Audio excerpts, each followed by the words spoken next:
Yang paling gawat adalah berupa mereka ini yang terjadi terhadap mereka ini adalah kekerasan struktural. Apa itu kekerasan struktural? Artinya ini kan terus berlanjut, yaitu rekayasa kasus terhadap mereka, ya, seolah-olah bahwa mereka ini dengan instrumen kekuasaan, dengan instrumen dan sumber daya yang ada pada kekuasaan, itu membuat mereka menjadi tertuduh dan pelaku, ya. Jadi bukan korban. Nah, inilah kekerasan struktural, di mana kasusnya direkayasa sedemikian rupa, seolah-olah, sekali lagi saya mau katakan, mereka ini adalah pelaku justru, bukan sebagai korban.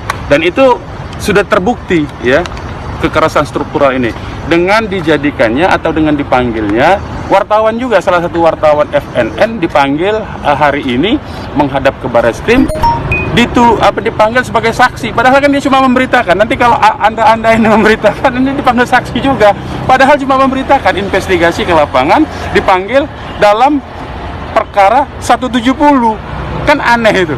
Nah, keanehan yang makin gawat lagi, ya, ini jadi kekerasan struktural ini harus dihentikan.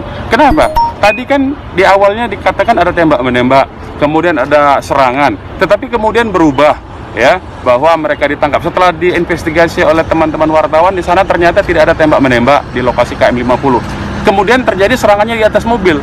Nah, kalau serangannya di atas mobil, ya, kita pertanyakan, kalau 4 orang yang masih hidup itu di atas mobil, artinya kan itu sudah diakui, ya, sekarang ini sudah diakui bahwa yang 4 masih hidup. Itu dulu poinnya, ya. 4 itu masih hidup pada saat itu, berarti tidak terjadi tembak-menembak. Kemudian dibawa pakai mobil, dan di dalam mobil dikatakan difitnah bahwa melakukan mencoba merampas senjata petugas. Loh, tadinya katanya ada senjata dari yang tewas ditembak, ya. Nah, jadi ini ceritanya berubah. Pertanyaan yang patut juga diajukan, berapa orang itu di mobil? Masa 4-4-nya cuma dikawal sama 2 orang saja petugas? Nah, ini makin aneh, ya, makin aneh. Dan kemudian dihabisi 4-4-nya di dalam mobil. Nah, ini kan makin jelas. Dan justru mereka yang dituduh pasal 170, dan keluarga mereka dipaksa untuk dipanggil. Kan keluarganya tidak hadir, keluarganya kan tidak tahu apa yang terjadi di lapangan.